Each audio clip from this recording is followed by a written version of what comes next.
the public's mistrust in an institution that is meant to be impartial and fair. In any case, the role of the Attorney General is to be a partner in building a better justice system, not an adversary of those who work tirelessly with it.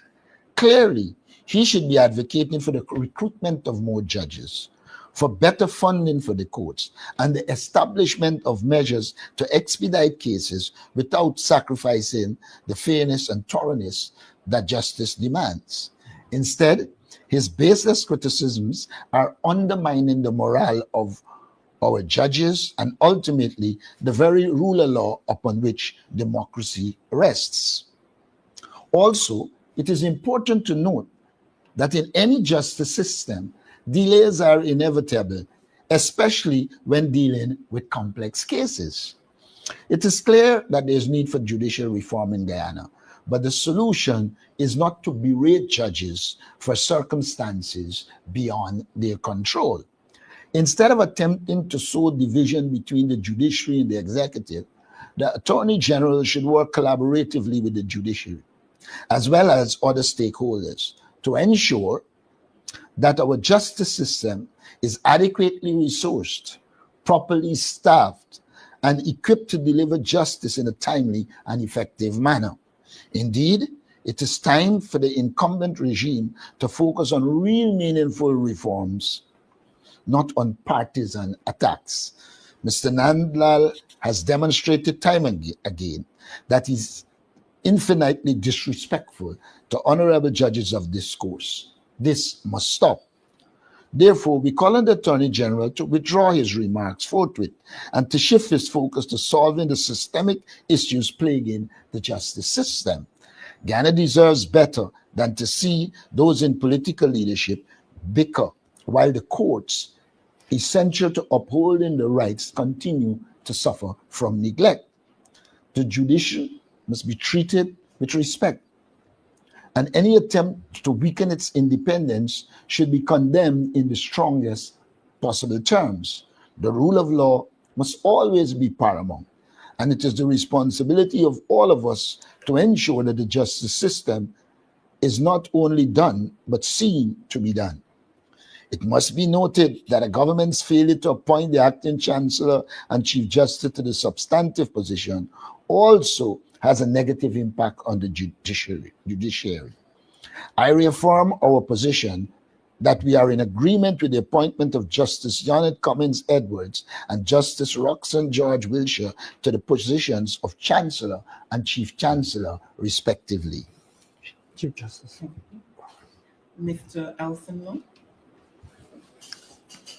The PPP must walk the walk, not just talk the talk. The PPP will not deliver an improved quality of life to the people of Guyana. Most Guyanese know that this is the PPP's last chance to disappoint the Guyanese people with a budget that underwhelms and insults with every new item. The government has shown itself to be all talk and bluster, while basic necessities like clean drinking water, reliable electricity, and affordable food have been scarce. The 2023, 2024, and 2025 budgets alone are likely to total 15 years' worth of pre-oil budgets. And now our country's per capita income, adjusting for prices, is set to stand at over 96,000 USD by the end of 2025, according to the IMF. Fellow Guyanese, do you feel 15 years of progress? Do you feel like you live in a country with a higher per capita GDP, adjusting for prices, than the UAE? The answer is clearly no.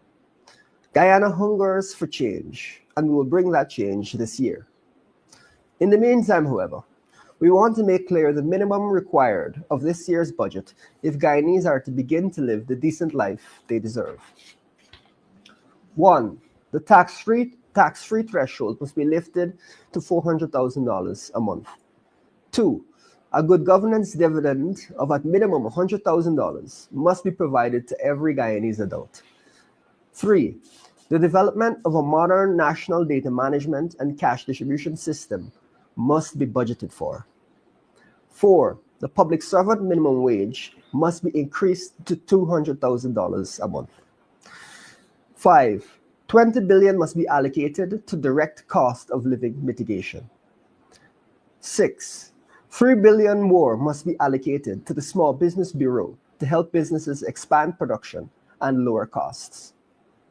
7. 50 billion must be allocated to a development bank with a focus on improving the productivity of medium to large scale businesses. 8. 100 billion must be allocated to a rent-to-own program aiming to construct 10,000 homes a year on already allocated house lots. 9.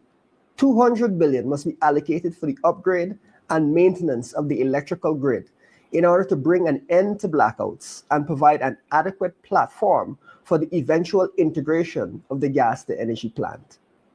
10. A job seekers benefit for the unemployed looking for work of $40,000 a month must be provided. These are some of our initial priorities, but we will unveil an extensive list as the budget comes under scrutiny. Additionally, what we want to make clear is that the budget must not merely contain empty promises to spend money without clear policy goals. As an example, it must not speak about more hospitals without specifying a goal of nurse and doctor to patient ratios or average wait times. Spending money for the sake of spending money must be a thing of the past. Targeted measures with specific outcomes in mind must form the backbone of any national budget, and multi-year plans must be elaborated. Failing this, the PPP is on track to waste hundreds of billions of dollars more of our national wealth. Thankfully, this is about to come to a screeching halt. Thank you. Thank you. At this time, I'll open the floor for questions on the press statement.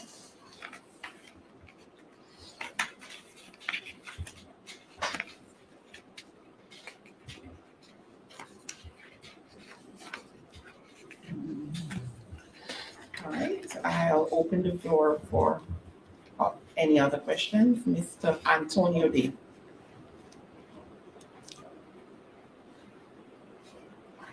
Hi, good morning, members of the press. Anthony Day from Connected News. Can everyone hear me? Yes. Awesome. I do not have a question on the press statement, but I wanted to direct a question to Norton, especially when it comes to forestation. As you were in Norton, the state of Trinidad and Tobago was declared state of emergency, and Guyana and Trinidad has strong bilateral relations. So my question to you is, how does issues or areas such as trade, commerce, and social Areas such as diplomatic relations have or would be impacted if this state of emergency continues? Well, as I understand it, if I read the documents right, it's a limited state of emergency that is restricted to dealing with crime. And so I do not believe that it will necessarily impact significantly bilateral trade and other relations between Guyana and Trinidad and Tobago. Thank you. The floor is open for any other questions. Mr. Norton, that issue about the railways. Sir, can you or Mr. Lowe say, given the numbers that you have announced here today in terms of what you would like to see, by how much would the infrastructure budget have to be cut by on an annual basis to satisfy those figures that you have provided? Thank you very much for your question, Mr. Cabral. What I would say is maybe the infrastructure is not the word. What we should look at is the capital budget. And the capital budget, we saw a wastage last year, I believe in the order of $200 billion due to a lack of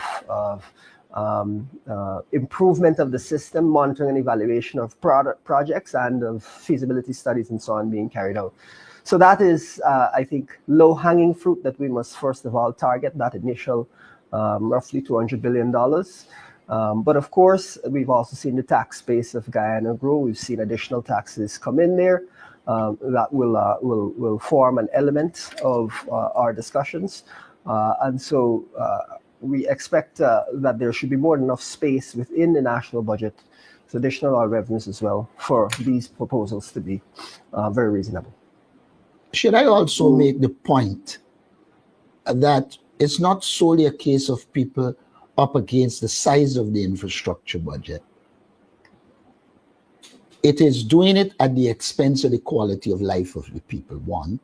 And the second problem is, clearly, Guyana does not have the capacity to do the amount of projects that were stated in the last budget. You see towards the end of the year, they're just giving out money because there is a lack of capacity. You see them digging up roads that were properly done to redo them to be able to spend the money. And so the problem is wastage. The problem is the lack of the human resource capability to complete a $666 billion infrastructure budget. And then when you look around the country and see the quality of work, you know clearly that it is poor quality and that there is waste. The falling of the lamp poles in South is symptomatic of the inability to deliver quality and ensure that there is value for the money expended. And I think those are the critical issues to be addressed. Mr. Norton, in the past, your party has talked about diverting some of the resources from the infrastructure. Hence, my specific question, how much do you project diverting from infrastructure projects? I see now you're talking about quality of projects as opposed to not diverting money from infrastructure. In fact, I have always spoke to the quality of work from the time it began, because the People's Progressive Party has never developed quality work since the war flowed away years ago. So it was never a case of them developing quality work. The comments you were talking about must be taken in context. It was you who asked me at a press conference where we will find money in the last budget. And I said, and identify the areas of waste that we could have cut to put more resources in human resource development. And so the question is, are we going to go down the road again with a budget in which we lack the human resource and institutional capability to implement? If we're going to do that, then again, they will have areas that we will have to cut. But until we see the budget, we will not be able to make those pronouncements. We did the last time. I recall going into the estimates and pointing out clearly these areas of waste that we can cut. And I do believe that unless the budget is aimed at, yes, delivering infrastructure, but simultaneously improving the quality of life of the people of Guyana, bringing down the high cost of living, among others, then there will be problems. And so one has to see it holistically. Thank you. Mr. Gordon Mosley.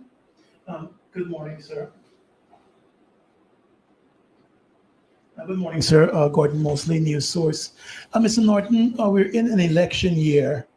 Could you say whether your party has started to look at an election campaign plan and when we can see that being rolled out? That's one. And just yesterday, one of your former members of parliament endorsed a second term for President Ali. Are you concerned or are you worried that there might be others like him who might switch allegiance heading into these elections? As it relates to the campaign plan, we have had a campaign plan over 2 years. We have recently made changes to it as we implement. There are a number of things that we have been doing as it relates to our campaign. We are going to begin training of our workers shortly. So we do have a campaign plan with a PR element to it and a ground game, which is necessary. Also social media game. So we have that. As it relates to, I assume you were speaking about James Bond. Yeah. Now, let me deal first of all with the activity yesterday. I do political work in Melanie. I know Melanie. There weren't many Melanie people there. It is evident that they do the normal thing of bringing in their crowd. That's the first thing that needs to be established. Secondly, the person that was talking before Bond, if you go through his history and what had happened with him in the police force as the community contends, you will understand why he ended up where he ended up. As it relates to James Bond, he's free to say what he wants. A few weeks ago, it was Mohammed. Now it's Irfan. The next time it might be us. But are you concerned that there might be other persons within your party who might switch allegiance into these elections? I am not concerned. The history of politics in this country has always had its Odinga Lumumba. It has always had its Joe Hamilton. And I don't see it as a concern. The only time something like that becomes a concern is if the people who are going have a support base.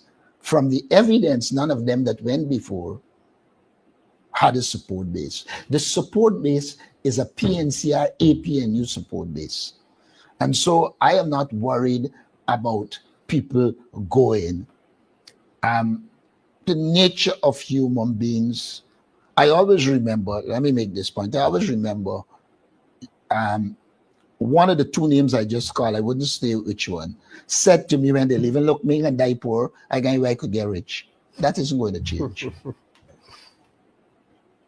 But Mr. Norton, given the fact that Mr. Shabral, Mr. Shabral, 1 second. Oh, sorry. I believe Mr. I just had a follow-up. But Mr. Mosley isn't finished. Let him go.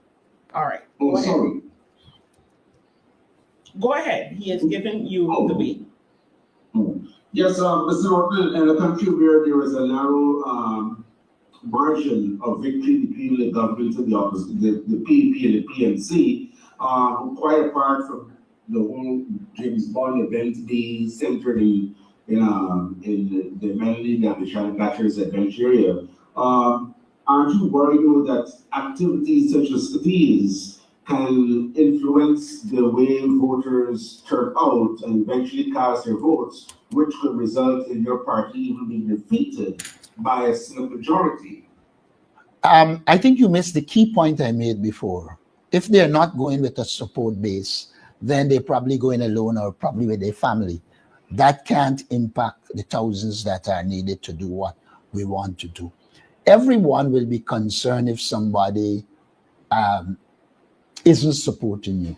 The question is not that. The question is it going to impact you to the point that it affects your success? And here's where I'm saying it wouldn't affect us to the point where it impacts our success. Like I said before, there are many who left when Burnham, the PNC were in government. Many people left the PPP and came to the PNC. That was a norm. The tendency when you're in opposition is always one in which there are people who look for a better life. Of course, some of them who came from the PPP in the 70s and 80s had more to do with ideology. But the fact is there have always been people moving from one political party to another. I do not see that impacting us once we continue to do our work on the ground. I go into communities, we engage people. One of the reasons I could have told you that what you saw in Melanie was staged. At least two of the persons there attempted to take over the co-op in Melanie, and the people in Melanie prevented them from doing that. I can tell you at least a couple of the young men I would have seen didn't come from Melanie. And we know that the People's Progressive Party pay them to do certain things. In the local government elections, they carried out the same politics of perception. They were supposed to, remember, they had a set of people on the tarmac in Linden, and Linden was going to, people were worried that Linden was going to vote overwhelmingly for the PPP to get a cocktail, a sound one. And in the general and regional elections, it's going to be worse, because people see a lot more at stake than in a local government election. So I am not worried. I understand they are playing optical politics. And what we have to do is to do our work on the ground and explain to people, like they went into Linden and with the same thing. But yesterday I put out a video showing that if they were serious about Linden, they have voted more than $10 billion to do the Soesdijk-Linden Highway. I pointed out that when we left government in 1992, we left money to do the Soesdijk-Linden Highway. They used Sam Hines, and I don't have to say much more about him, to say the highway was okay. It didn't need to be redone. It has deteriorated further. And what you see them doing, they're claiming billions. They're just cleaning the sides of the highway, but the actual work on the highway, nothing was done in 2024. These are all perception games they are playing. Our task is to point out the reality of people in the ground, to ask them which businesses did the PPP take to Linden, to tell the Lindeners and ask them, why is it those medical assistants that we train, why they got rid of them?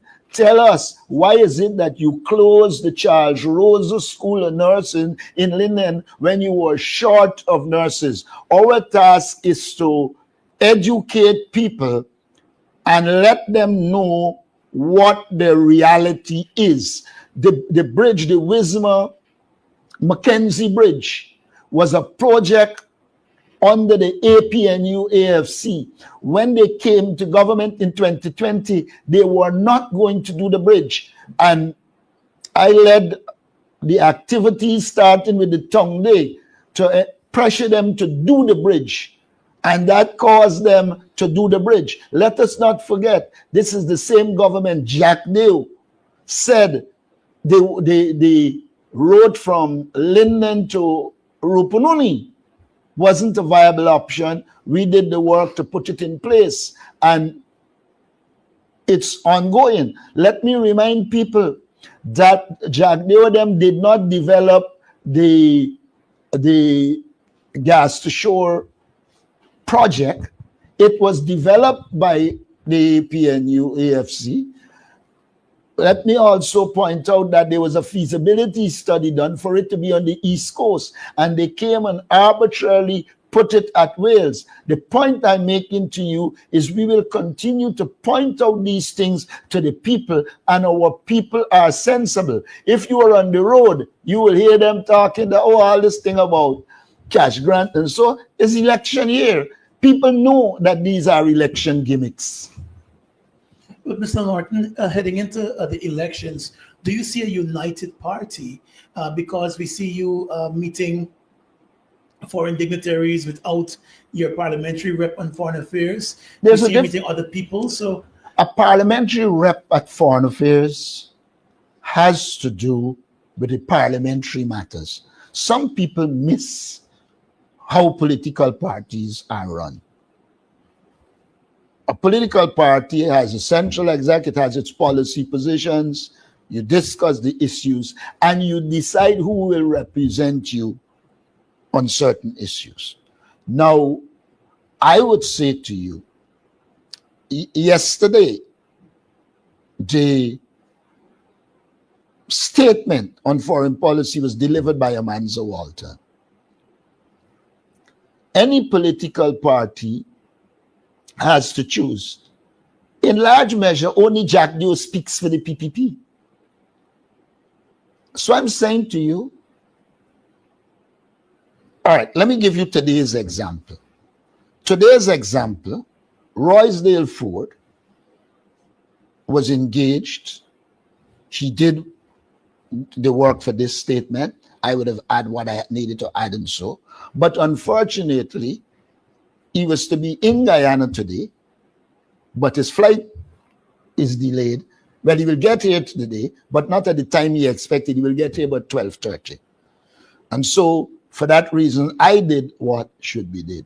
We are uniting our party. We are doing everything, but we will make our decisions as to who speak to what, when, and how.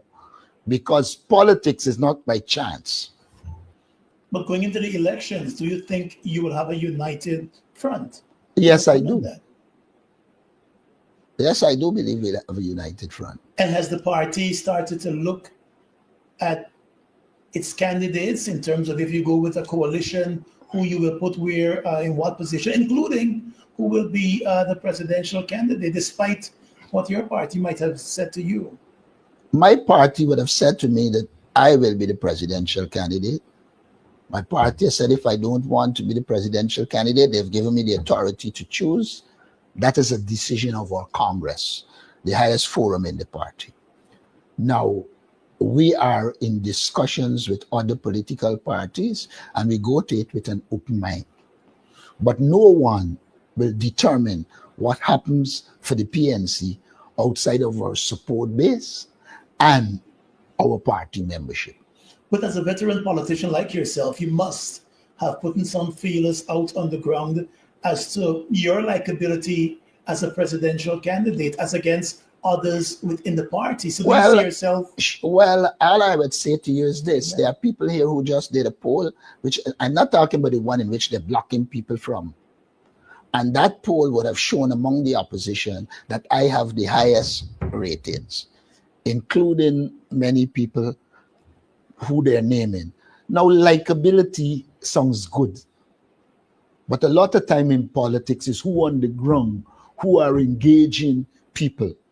I recall before our party Congress, all around they were saying Norton will go, blah, blah, blah. I remember Freddie Kissoon in his normal madness wrote a long thing on why I will go. It turned out that the person who is grounded in this party, named Aubrey Norton, among others, and the party has endorsed my candidature. I move around this country and people speak to me. And so I have an idea. The question of likability makes me laugh because I've heard people say early when Irfan was identified, oh, he wasn't likable. Even PPP people were criticizing him. But once the campaign machinery come into effect, he ended up where he ended up, though we don't believe it was legally done.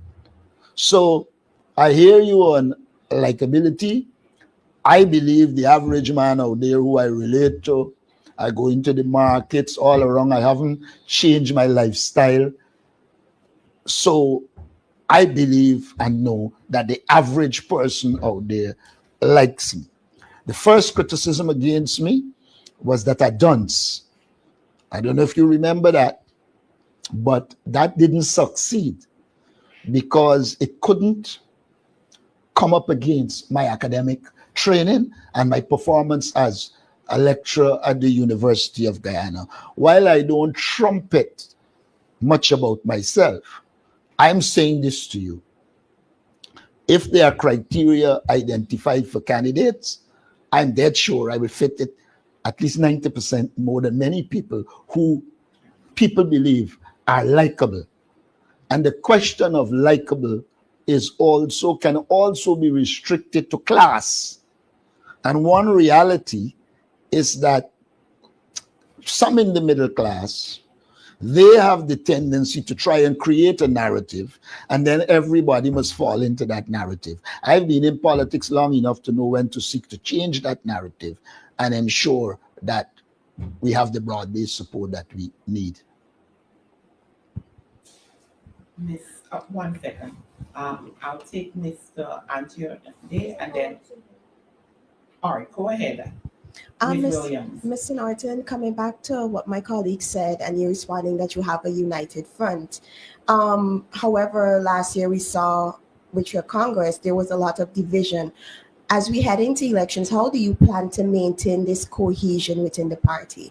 That's a follow-up. And coming back to person shifting, how do you respond to critics questioning the stability of your membership base, given that so many persons have crossed the floor, not only to the ruling party, but other parties too? Let me start with the last one, stability of the membership base.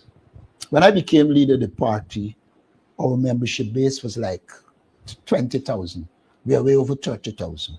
There's a difference between membership and support base. Our membership base is strong. We are well aware that the PPP is bribing people in our support base. Like I said, we have to do the work to deal with that. We did it in the local government. Don't forget, they spend in the local government election more money than they spent in the national election. And they didn't get the success they wanted. So there's that should be stated there. As it relates to the cohesion of the party, I have no doubt that there will be a cohesive party. I am engaging all members of our party. May I say this to you as well? A party like ours has a history.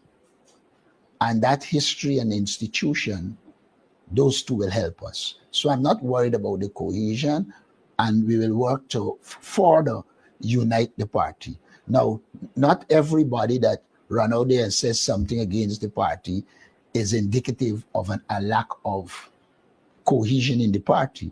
You can do what Jack Leo do. Force people, threaten them. If they try anything, they're gone.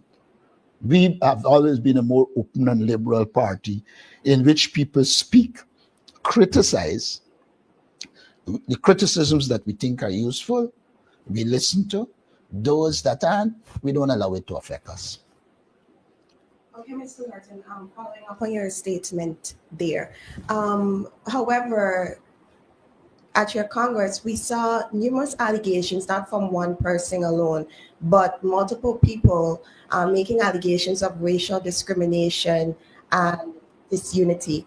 How does your party plan to address this here, especially the issue of racial discrimination coming into elections? And would you, as leader, distance yourself from opposition supporters and those persons in the party that have allegations that, they're discriminating? Raise the last question. I didn't get the last question. I asked if you as leader, would you distance yourself from those opposition supporters or those persons within your membership base that have damning allegations of racial discrimination? And if they're just allegations, do you plan to investigate it? First of all, it is garbage to talk about racial discrimination in the PNC. There is no one in the PNC who could argue that they are discriminated against based on their race. And I do not know during the Congress that there were any claims of racial discrimination leading up to the Congress. There were other claims. And so this racial discrimination thing is something that is being imputed.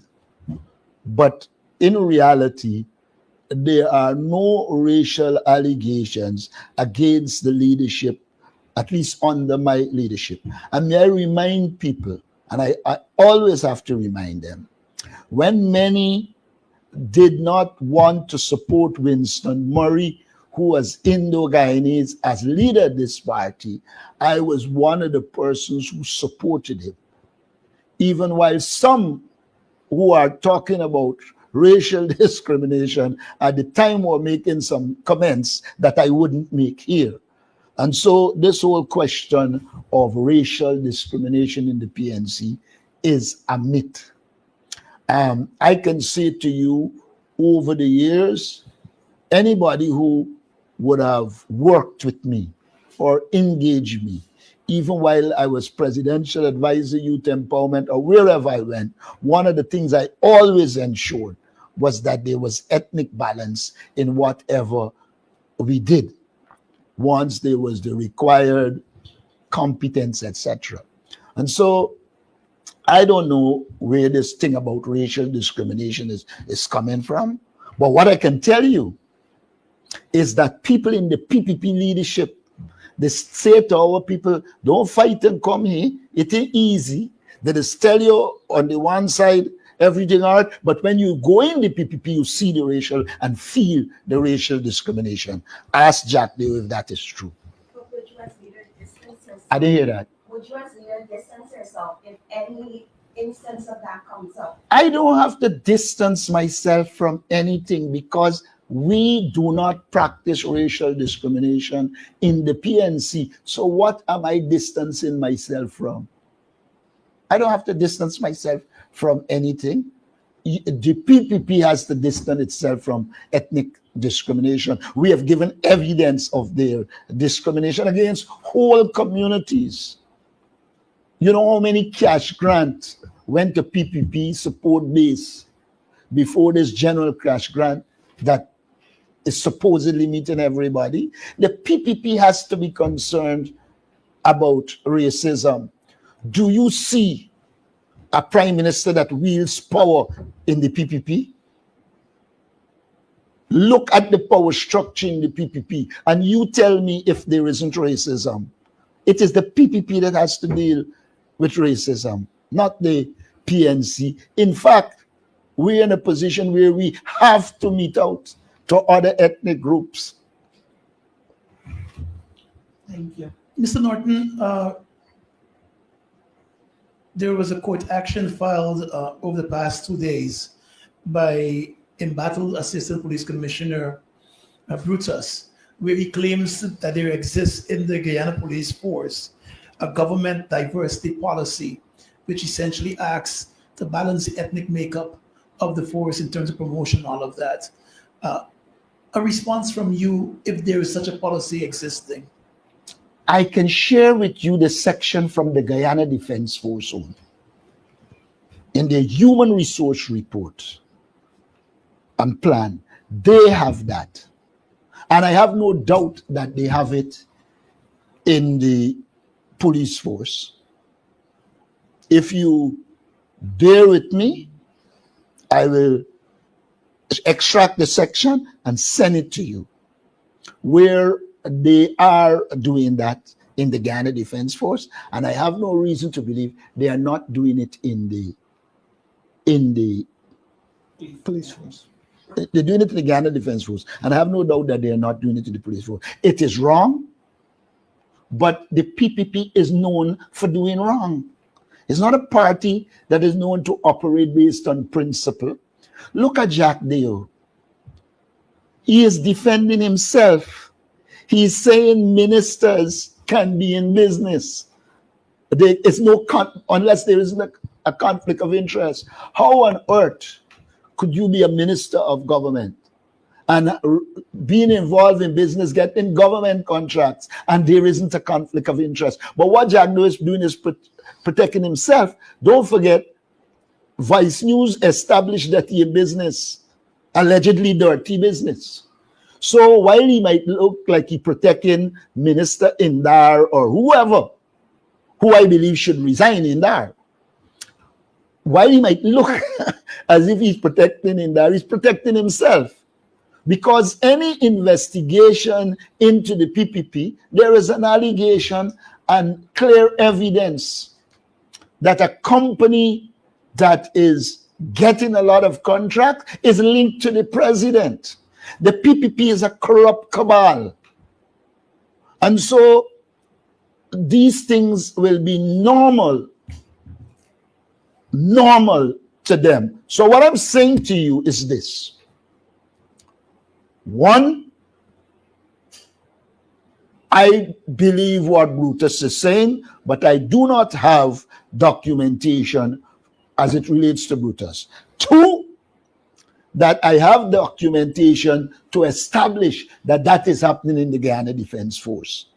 And by logical deduction, I don't see why they will do it in the Guyana Defense Force and not do it in the Guyana Police Force. So I believe Brutus is correct.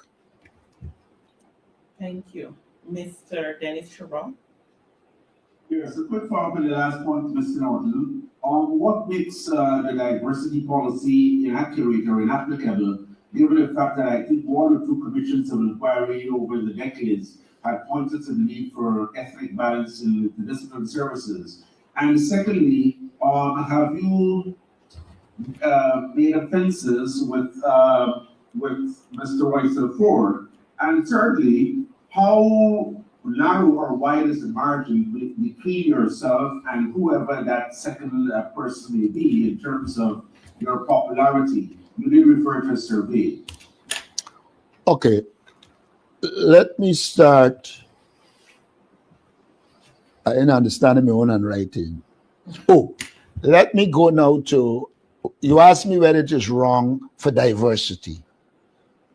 It is not wrong that there should be diversity. Let us go back. Even before we became independent, the PPP had expressed concern that there wasn't diversity in the Guyana Police Force, even while they were in government. When Burnham came to government in 1964, he acted on the International Jurist Commission report, focusing on working towards diversity. I recall from my research that one of the things he did was to remove the height consideration. At the time, you had to be 5'9" or something like that to be in the Guyana Police Force.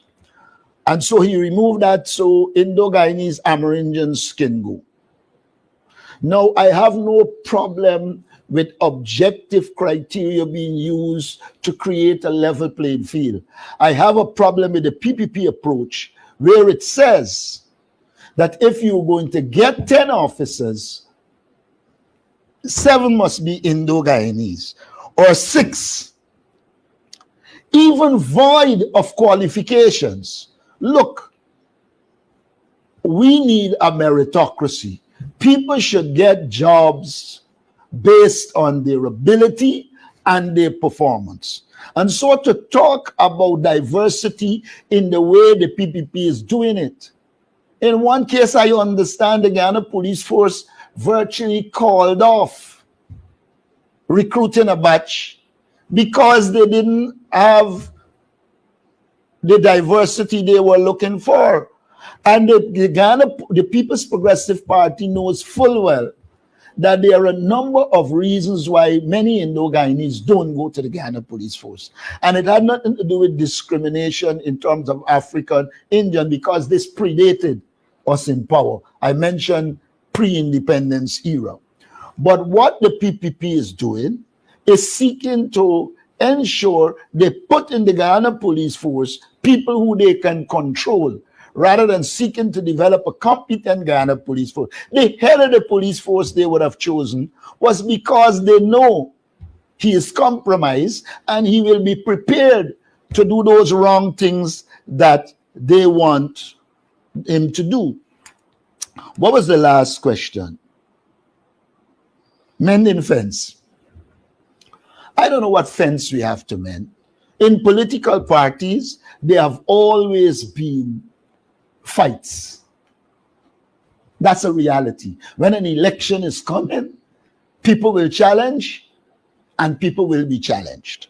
There were those challenges. All I can say to you is that I have had very long, intense discussions with Roysdale Ford. And as far as I'm concerned, we don't have a problem. I've had discussions with Amanzo Walton. As far as I'm concerned, there isn't a major problem. And so I don't know what you're talking about mending fences. I believe that political parties will always be competitive. There will always be competition for leadership. And there will always be fallout from that. And after that would have occurred, I believe it is the task of the leader to meet out to those persons. And I have been meeting out to those persons and engaging them. In terms of the percentage difference between yourself and whoever that second person may be coming out of the pool, I will get a copy and send it to you. wait, Thank you. Mr. Antonio Day? Yes, Mr. Norton. I would just like to find out, I know that Something is, NPR is, oh, are you hearing me? yeah, something is muffled. Yes, your sound is a little muffled. Go again, let me Mr. see. Norton, are you hearing me? Yes, I'm hearing you now. Okay. As I was saying, that I know that the PNCR is desperate in terms or anxious to win the 2025 elections. I would like to know, with strongholds like Pleasant example, because as you know, during the local government elections, that constituency would have won, but there were allegations of PPP supporters trying to bully themselves in that constituency. And surprisingly, you find that now that constituency is being run by PPPC person. So I would like to know going forward, what contingency plans does the party have in place to avoid such recurrence? Let me say this to you. We are engaging the people in Pleasance. Local government elections are different to general and regional elections. Yes, I know. But I would like to know Could you allow me to make the point? Yes, sir. You cannot deal with an issue if you don't diagnose the problem. In the local government election, the PPP strongholds turned out more than Pleasance. Remember, it is not just Pleasance. It's Pleasance, industry. In other words, it's from industry to Pleasance, including Ogle. And once the PPP got a turnout in Ogle and industry, and there wasn't the level of turnout in Pleasance, we ended up with a tie. Though people are saying that they won, it was a tie. Now, I am cognizant of that, and we are doing the work, among other things, to churn out our vote. Some of which I can't say what we are doing, but we have our database and we're doing our work to churn out our votes. I want it to be made very clear. When I became leader of this party, our support base was saying at the time they voted in this because of what happened in the 2020 elections. We did considerable work, and our support base is prepared to vote, and we will beat the PPP. I am not saying to you that the PPP wouldn't get 1 or 2 votes in our areas. They might. But we are also working in the areas. Don't forget, when we went into Champaign, which is a PPP stronghold, in which never before the opposition was accommodated, we were accommodated there. And the PPP went after the people, including bringing charges against them, which they eventually dropped. So there are a number of things that we are doing that will ensure we succeed. And lastly, Mr. Norton, if you may permit me, I'd just like to find out, as you are aware that there are issues with the cash grant distributions, especially persons of the elderly factor not receiving their cash grants, what is your party's concern about these persons who have been going into these NIS offices and having to wait for such a long time? We have said from the inception that this government is incompetent. We said from the inception that they had no intention to give a cash grant. It is pressure from us that caused them to give a cash grant. We have condemned the mismanagement of the cash grant approach, and we continue to speak to the pensioners and all the other people. We have had people on the ground engaging them. In fact, that is how we're getting the information, and we are able to put it out there. So we are concerned, but we know the government is incompetent, and it will take some time for it to be resolved because of the incompetence of the government. The government claimed to have registered 210,000 people in Region 4, but then pointed out that they only deliver about 90,000. It is a normal part of PPP incompetence. Let us move away from cash grant. If you could show me one major project that the PPP completed on time, I will say yes, they did something. There has not been one project by the PPP that has been completed on time, whether it was the East Coast Road, the East Bank Road, you name it. So I want to make the additional point. The very actions of the PPP